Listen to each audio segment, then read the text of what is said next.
Let's get it. Hard throb never. Let's discuss this issue of agent content creators real quick.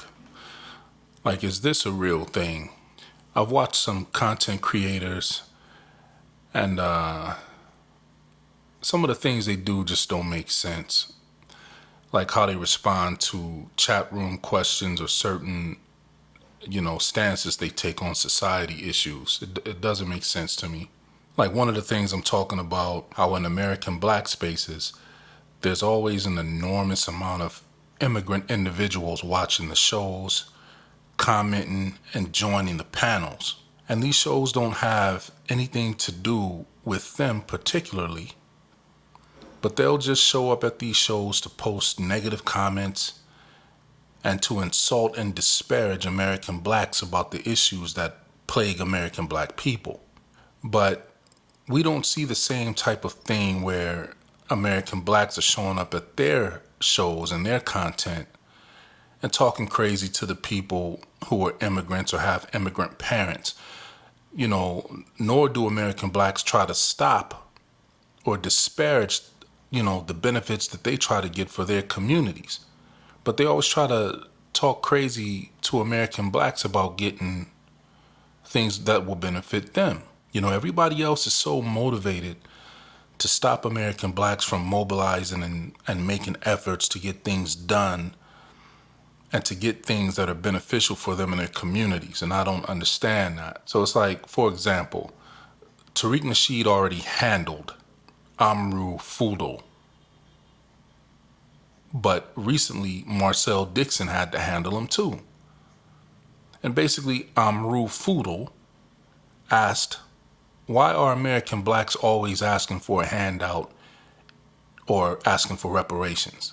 And so Marcel Dixon told him, basically because we're owed it.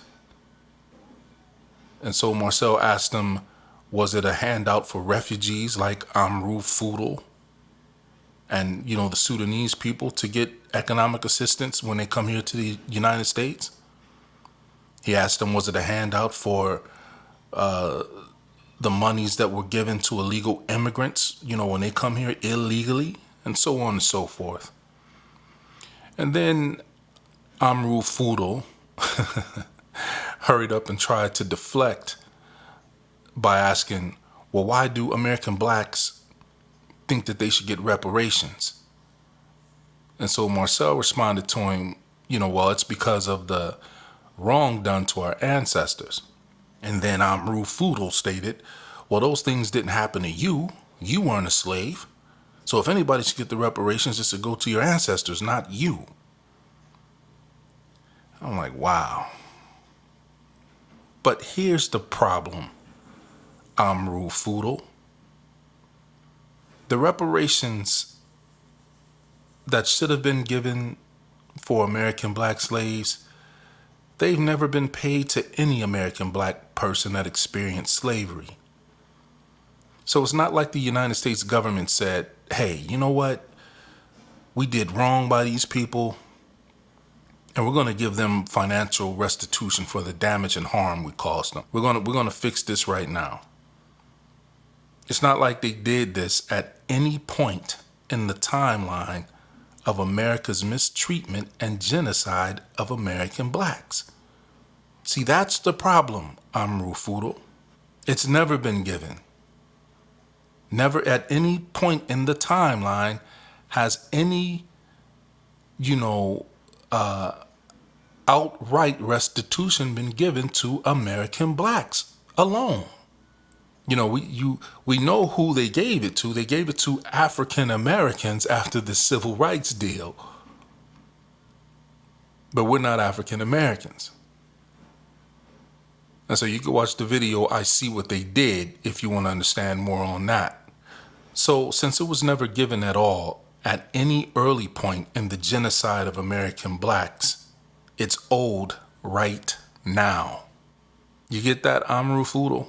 It's owed right now because it's never been given for the wrongs that were done. And this is where I say that there are agent content creators placed on social media platforms specifically to try to deceive and undermine American blacks. I say this because plenty of American black content creators have been saying for years that a lot of these content creators who look like American blacks but are really immigrants are creating platforms and pretending to be American blacks. Like, this thing is so deep, such a tangled, intricacy of how, all of these things are in place to, just create all of these, untangable obstacles for American blacks to try to achieve anything.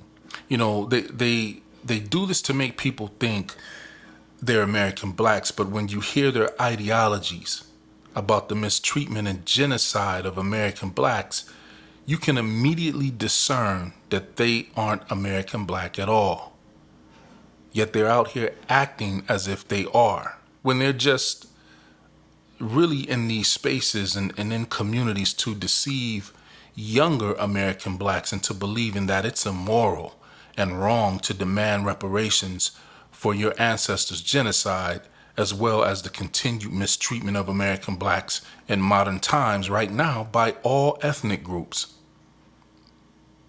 You see, if American black people does anything to any other ethnic group, the governments, all of the other ethnic groups, boy, they line up so quick to make sure that it's known that an American black did something to another ethnic group, and they put policies and laws and legislation in place immediately to protect these people. But when it comes to American blacks, all of a sudden it's, well, we have to do something for everyone. And I'm not the only one who's making this statement about what I just said. It has to be for everyone. All of the,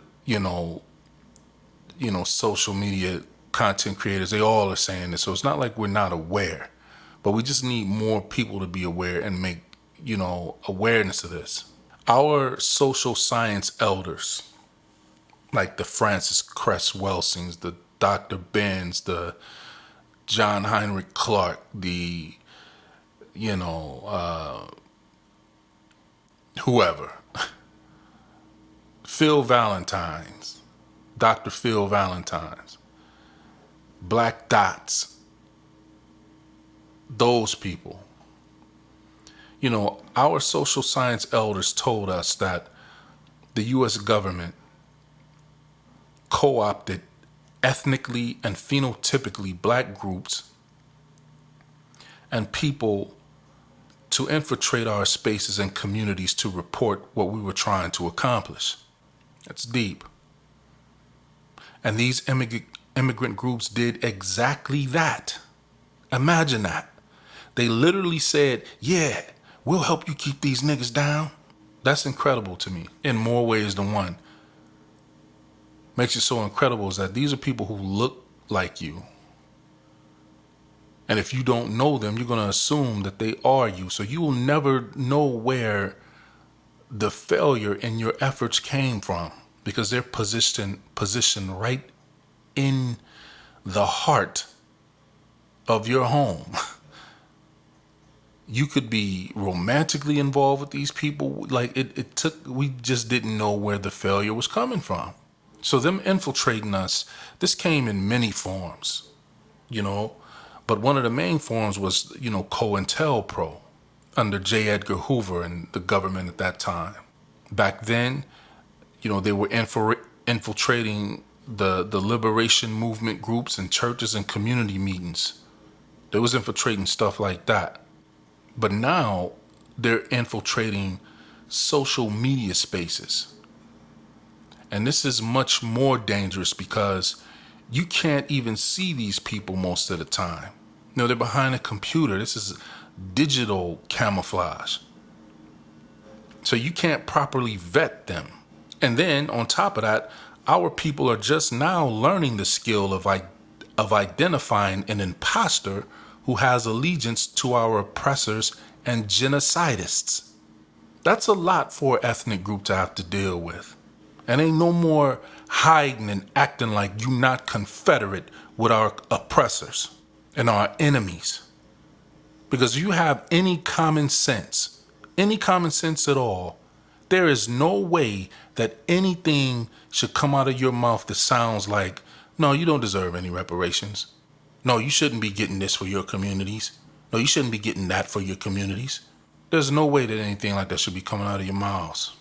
Like, this is a shrewd piece of strategy by all of the ethnic groups against us, because for the longest, all we wanted was for another group of people from somewhere to be our friends, to show us some empathy and understanding about what we went through and what we still going through. Like I said, it ain't like the racism stopped after slavery. We still, in 2024, have American black people being mistreated by all ethnic groups in this country, let alone if we go around the world somewhere.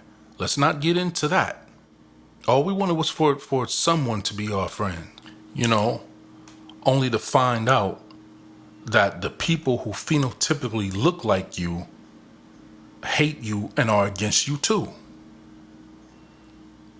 They literally mad because you're demanding reparations for an injustice that was never properly given justice. These people are mad about that. And they're literally deceiving you into believing that they are you, and then they get into government and legal positions and undermine you through legislation. And you don't have no idea where it's coming from. For the longest, we've been sitting around thinking that all these judges, that these police officers, that these military personnel, that these corporate executives and people that could definitely be helping us obtain upward mobility, all this time we've been thinking that they're American black, or even if they were outright like, hey, we're from, the islands or from Africa. We never knew that a lot of them don't like us. We did not know that. But now we know. And they mad about it. So for all American blacks within earshot of this, take your time when you're seeing people who look like you and observe how they respond. Don't just go off of how they acting immediately in front of you. It's going to take a lot longer to vet these people, because now that they know that we know, they're going to be a lot more stealth about hiding how they really feel. But one of the key things that you can count on them not being American black is when they have a direct opposing viewpoint in regards to the mistreatment and genocide of American blacks. Don't forget that. I'm out. Heart throb never.